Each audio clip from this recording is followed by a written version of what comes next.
Hello everyone. आज हम class ninth का चैप्टर नंबर 11 साउंड उसके इंटेक्स क्वेश्चन को सॉल्व कर रहे हैं। अगर आपको मेरा वीडियो पसंद आता है तो please like share and subscribe. ठीक है, तो सबसे पहले हम बात करते हैं इसमें how does the sound produced by A vibrating object in a medium reach your year. कि जो वाइब्रेटिंग ऑब्जेक्ट से, ठीक है, जो साउंड है मीडियम्स के बेसिस पे आपके कानों तक कैसे पहुंचता है, आपकी ईयर्स तक कैसे पहुंचता है। देखिए, ये हमारे पास में मान लो मीडियम के पार्टिकल्स हैं। ठीक है, ये मैंने मीडियम के पार्टिकल्स बता दिए। जैसे वो साउंड एनर्जी गेन करते हैं तो ये क्या करेंगे, फॉरवर्ड एंड बैकवर्ड क्या करेंगे, मोशन करने लग जाएंगे। जैसे ही मोशन करेंगे तो इनसे एनर्जी कहाँ आ जाएगी, इनके पास, इनसे एनर्जी कहाँ आ जाएगी, इनके पास, और इनसे एनर्जी कहाँ आ जाएगी, इनके पास। तो इस तरीके से हमारी ईयर्स तक साउंड जो पहुँचता है, ठीक है, किससे पहुँचता है, मीडियम से पहुँचता है। ओके, ना कि पार्टिकल से, क्योंकि पार्टिकल, एक मीडियम वाला जो पार्टिकल है वो आगे वाले मीडियम के पार्टिकल्स को क्या कर रहा है, ट्रांसफर कर रहा है। इसलिए हम पार्टिकल्स ना बोल करके क्या बोलेंगे, पूरा मीडियम बोलेंगे। ओके, तो एक बार देखिए आप, when an object vibrates, it necessitates the surrounding particles of the medium to vibrate। तो क्या जरूरी रहता है कि भाई सराउंडिंग पार्टिकल्स भी क्या हो जाए, हमारे पास में वाइब्रेट करने लग जाए। ठीक है, the particles that are adjacent to vibrating particles are forced to particles. तो मैंने क्या बताया, जो पार्टिकल्स क्या कर रहे हैं, वाइब्रेट कर रहे हैं, वो अपने एडजेसेंट पार्टिकल, जो पास वाले पार्टिकल्स हैं, उनको भी क्या करने लग जाते हैं, वाइब्रेट करने लग जाते हैं।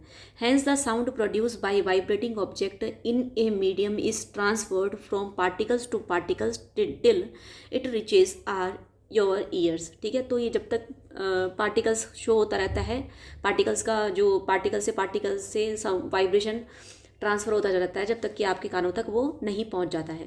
नेक्स्ट है, explain how sound is produce by your school bell. ठीक है, तो आपकी स्कूल बेल जो होती है, ठीक है, वो कैसे साउंड प्रोड्यूस करती है। तो जैसे ही आप ना स्कूल बेल को, जो भी बेल होती है उसको आप हैमर से हिट करते हो, ठीक है, तो ये फॉरवर्ड और बैकवर्ड क्या होने लग जाती है, मूव होने लग जाती है। तो इसकी वजह से कंप्रेशन और रेयरफेक्शन क्या होने लग जाता है, बनने लग जाता है। कंप्रेशन और रेयरफेक्शन क्या होता है, जैसे मैं मीडियम के पार्टिकल बता रही हूँ, ठीक है, तो वाइब्रेशन की वजह से मीडियम के पार्टिकल का पास आ जाना, ठीक है, इसे हम बोलते हैं कंप्रेशन। इसे हम क्या बोलते हैं, कंप्रेशन बोलते हैं। ठीक है, इसकी वजह से क्या होगा, यहाँ पर हाई प्रेशर रहेगा और high density of the particles रहेगी। अब देखो, मीडियम के पार्टिकल कुछ इस तरीके से थे, बिल्कुल रेस्ट पोजीशन पे थे। जैसे इनमें कंप्रेशन हुआ तो ये मान लो ये तीनों लेयर एक साथ आ गई, तो बाकी यहाँ पर तो जो स्पेस है वो रह गया।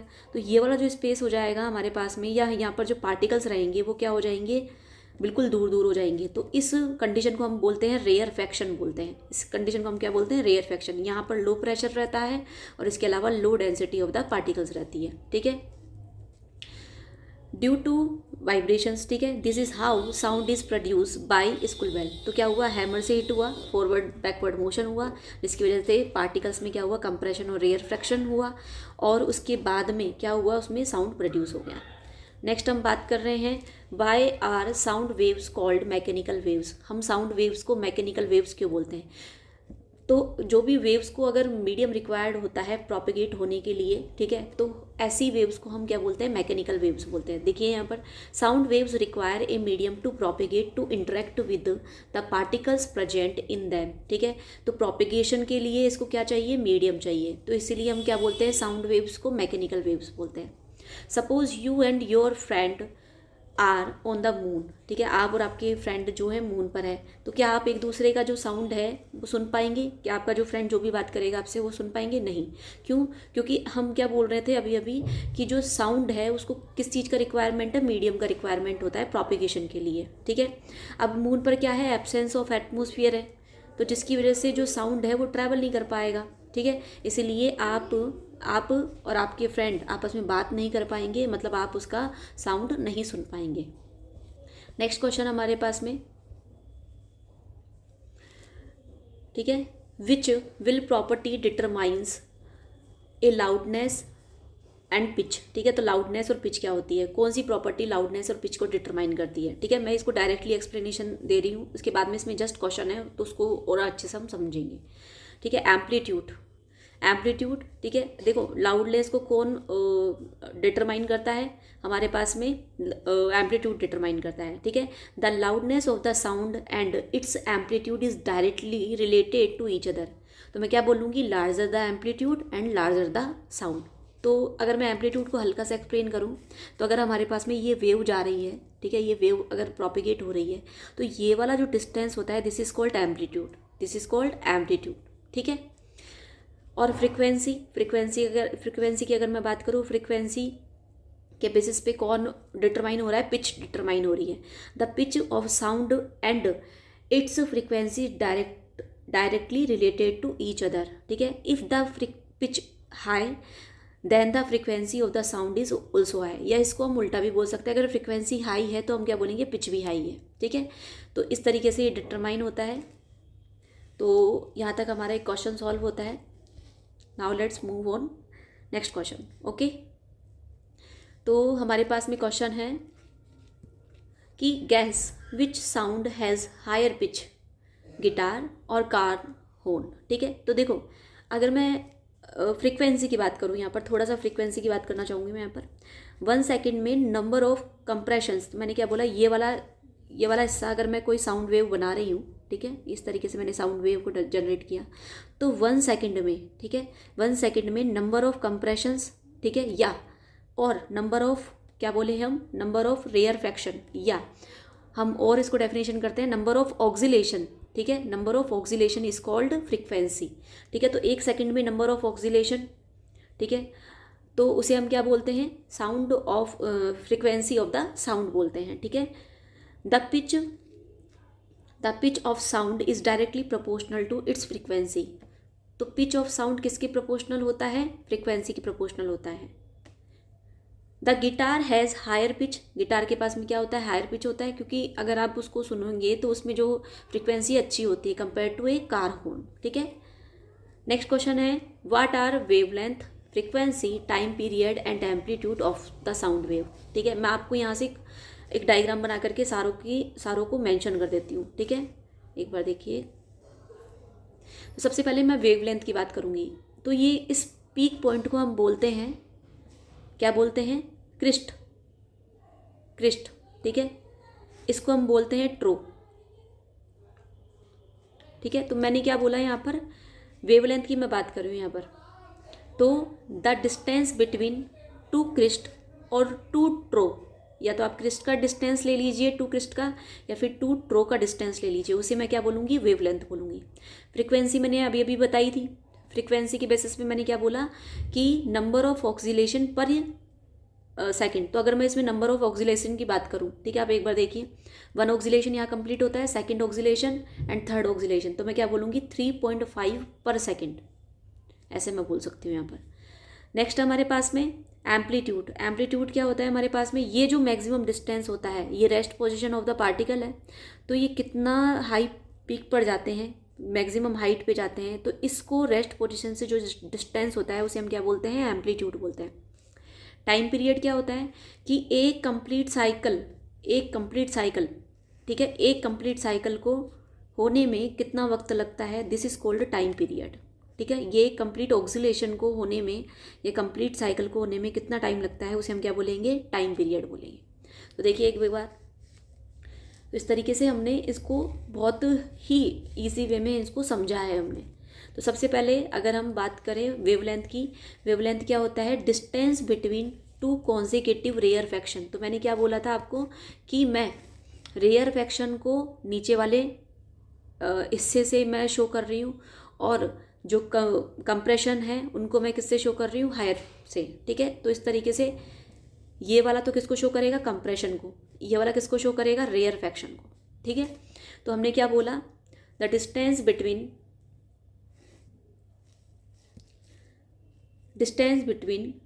टू कंसेक्यूटिव रेयर फ्रैक्शन और टू कंसेक्यूटिव कंप्रेशंस। तो इसकी ऐसा यूनिट क्या होती है हमारे पास में, ये क्या है, डिस्टेंस है, तो क्या हो जाएगी, मीटर। नेक्स्ट है frequency is defined as a number of oscillation per second, number of oscillation per second. तो हम क्या बोलेंगे, फ्रीक्वेंसी के बेसिस पे number of oscillation divide by second, number of oscillations divide by second. तो 1/सेकेंड को हम क्या बोलते हैं, 1/सेकेंड को हम बोलते हैं हर्ट्ज। तो इसका यूनिट क्या हो जाएगा, हर्ट्ज।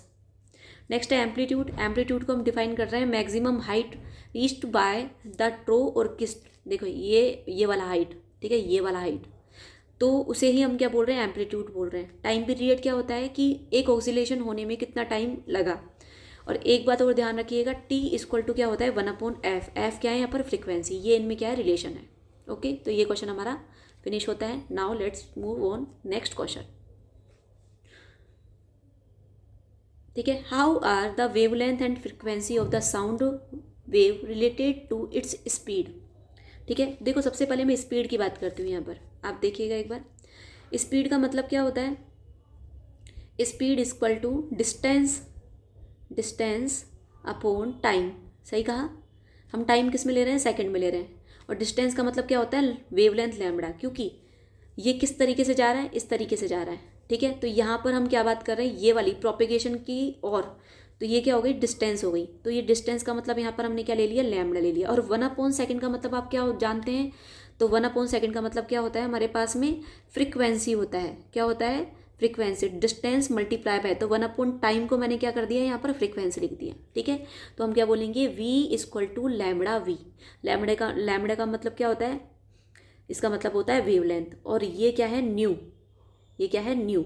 न्यू किसका सिंबल है हमारे पास में, फ्रीक्वेंसी का। और लैम्बडा किसका सिंबल है, वेवलेंथ का। ठीक है, वी आप जानते ही हैं।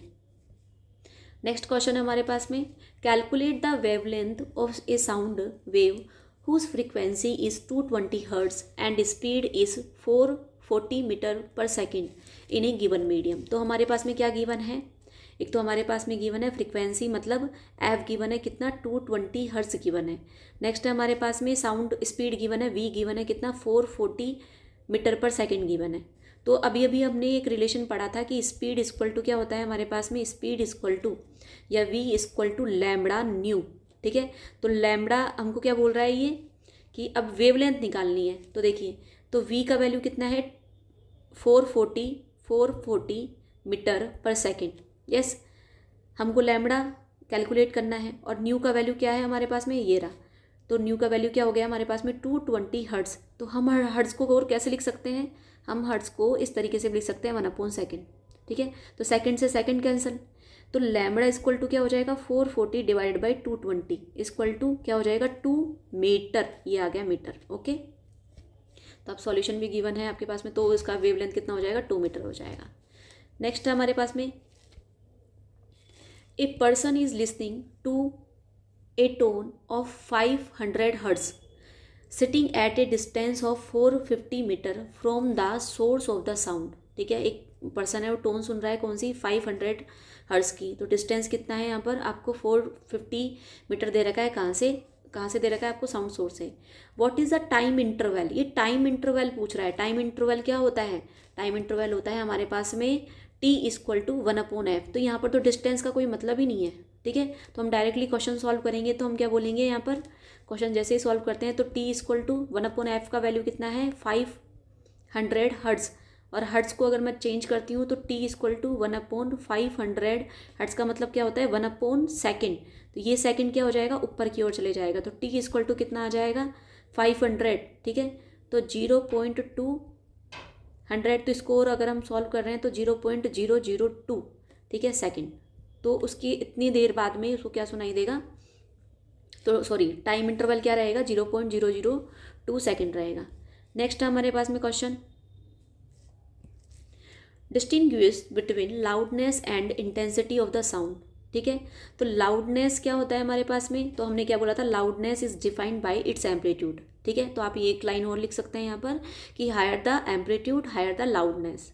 नेक्स्ट हमारे पास में ये इंटेंसिटी ऑफ साउंड के बारे में बात कर रहा है, the amount of sound energy passing through an area every second is called, कि क्या, कि एक पर्टिकुलर एरिया में ठीक है, कितना साउंड एनर्जी पास हो रहा है पर सेकंड। ठीक है, उसे ही हम क्या बोल रहे हैं, इंटेंसिटी ऑफ साउंड बोल रहे हैं। ठीक है, नेक्स्ट क्वेश्चन है हमारे पास में यहाँ पर, in which of the 3 media, कौन कौन है हमारे पास में, air, water, iron, does sound travel the fastest at a particular temperature. तो इनमें से किस में सबसे ज़्यादा सबसे तेज़ी से साउंड ट्रैवल करेगा, ठीक है। तो हम बात कर रहे थे, देखो हमने क्या बोला था कि जो प्रोपिगेशन ऑफ साउंड है वो मीडियम के अकॉर्डिंग अगर हम देखते हैं तो सॉलिड में सबसे ज़्यादा, क्योंकि उसमें पार्टिकल बहुत पास पास होते हैं, इसलिए जो वाइब्रेशन है वो ट्रांसफ़र ईजिली कर देते हैं। उसके बाद में लिक्विड में, और उसके बाद में किस में होते हैं, गैसेस में, ठीक है। तो यहाँ पर देखिए एयर है, एयर क्या है हमारे पास में, गैस है, ठीक है। और वाटर क्या है, लिक्विड है। इसके बाद में हम बात करें आयरन क्या है हमारे पास में, सॉलिड है, ठीक है। तो हम बात करेंगे क्या कि sound travel faster in solids when compare to any other medium, ठीक है। तो अदर कंपैरिजन में अगर देखिए तो साउंड सबसे ज़्यादा किस में ट्रैवल करता है हमारे पास में, फास्टर किस में ट्रैवल करता है, सॉलिड्स में ट्रैवल करता है, ठीक है। Therefore at a particular temperature sound travels fastest in iron. तो आयरन में सबसे ज़्यादा और सबसे स्लो किसमें, गैस में। नेक्स्ट क्वेश्चन हमारे पास में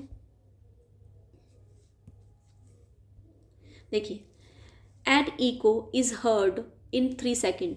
एक इको सुनाई दे रहा है हमको 3 सेकेंड में, 3 सेकेंड में। What is the distance of the reflecting surface from the source given that the speed of sound is 342 metre per second. देखो सबसे पहले तो हमको टी का वैल्यू दे रखा है, टी इक्वल टू क्या होता है हमारे पास में 3 सेकेंड है।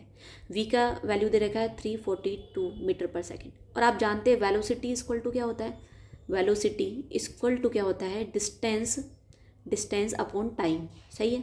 तो हमने यहाँ पर वेलोसिटी का वैल्यू रखते हैं हम इक्वल टू डिस्टेंस हमको निकालना है। डिस्टेंस को मैं मान लो डिस्टेंस को डी से रिप्रेजेंट कर रही हूँ, ठीक है। और टाइम क्या है हमारे पास में यहाँ पर 3 है।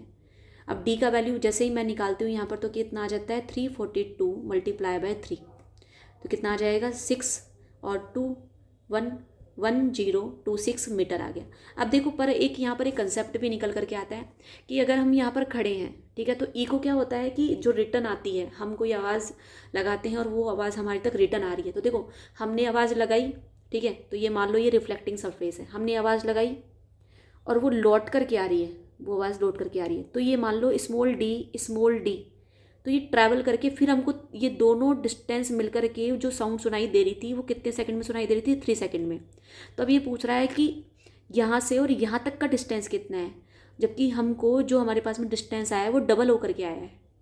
समझ रहे हैं आप कि मैं यहाँ पर खड़ी हूँ और यहाँ पर रिफ्लेक्टिंग क्या है हमारे पास में कोई सरफेस है। जैसे मैंने आवाज़ लगाई, ठीक है, और वो लौट करके आई, कितने सेकंड में लौट करके आई, 3 सेकंड में। तो हमारे पास में यहाँ पर जो डिस्टेंस निकल करके आई है वो डबल होकर के 2D निकल करके आई है, 2D equal to capital D, ठीक है। तो स्मॉल डी का मतलब कितना हो जाएगा 1026 डिवाइडेड बाई 2, तो कितना हो जाएगा 513 कितना मीटर। इस तरीके से क्वेश्चन सॉल्व होगा हमारे पास। नेक्स्ट क्वेश्चन हमारे पास में, क्वेश्चन क्या है हमारे पास में, बस ये 3 क्वेश्चन ही बच्चे हैं हमारे पास में, फिर सॉल्यूशन कंप्लीट है। कि why are the ceilings of concert hall curved, ठीक है। तो जैसे आप कॉन्सर्ट हॉल जानते होंगे, देखो इस तरीके से होते हैं वो। तो इसमें क्या होता है कि जो साउंड है वो यहाँ से टकरा कर सब जगह इक्वल डिस्ट्रीब्यूट हो जाता है इस तरीके से, ठीक है। तो जो हमारे पास में कॉन्सर्ट हॉल्स होते हैं उसका जो सीलिंग्स मतलब जो छत होती है, ठीक है, तो वो कर्व्ड क्यों होती है, जिससे जो साउंड है वो यूनिफॉर्मली सब डायरेक्शन में चली जाए, ठीक है। कहाँ से रिफ्लेक्ट होकर के, उसकी जो कॉन्सर्ट हॉल का जो कर्व्ड एरिया है उससे रिफ्लेक्ट होकर के, ठीक है। तो हम क्या बोलेंगे यहाँ पर, the ceilings of concert hall are curved to spread sound uniformly in all directions after reflecting from the walls, ठीक है। नेक्स्ट क्वेश्चन हमारे पास में, what is the audible range of the average human ear. तो हमारे पास में बहुत अच्छा क्वेश्चन है। तो आप क्या बोलोगे 20 हर्ट्ज से, ठीक है, और 20,000 हर्ट्ज तक का ये हमारा जो फ्रिक्वेंसी होता है वो क्या होता है, ऑडियोबल फ्रिक्वेंसी है, ठीक है। ये देखिए दिस वन, ठीक है। Any sound less than 20 hertz, ठीक है, जिससे हम क्या बोलते हैं इंफ्रासोनिक। और इससे ज़्यादा जिसे हम बोलते हैं क्या बोलते हैं इसको, हम अल्ट्रासोनिक बोलते हैं, ठीक है। तो ये इंसानों को ऑडियोबल नहीं है, ह्यूमन ईयर्स में ऑडियोबल नहीं है। नेक्स्ट हमारे पास में फ्रिक्वेंसी के बेसिस पे क्वेश्चन आ गया कि फ्रिक्वेंसी कौन कौन सी है, इंफ्रासोनिक और अल्ट्रासोनिक की। देखो इंफ्रा मतलब कम, अल्ट्रा मतलब ज़्यादा, ठीक है। तो अगर मैं 20 हर्ट्ज और अगर 220,000 हर्ट्ज़ के बीच की बात करूँ, ठीक है, तो ये तो हमारे पास में ऑडियोबल है, ऑडिबल फ्रिक्वेंसी है, ठीक है। इससे ज़्यादा को हम क्या बोलेंगे, अल्ट्रासोनिक बोलेंगे, अल्ट्रासोनिक बोलेंगे, अल्ट्रासोनिक नहीं, अल्ट्रासाउंड बोलेंगे, ओके, अल्ट्रासाउंड बोलेंगे, ठीक है। और इससे कम वाले को, 20 हर्ट्ज से कम वाले को मैं क्या बोलूँगी, इंफ्रासाउंड, इंफ्रासाउंड, ठीक है। इस तरीके से हमारे क्वेश्चंस कंप्लीट होते हैं, index question. Thank you so much.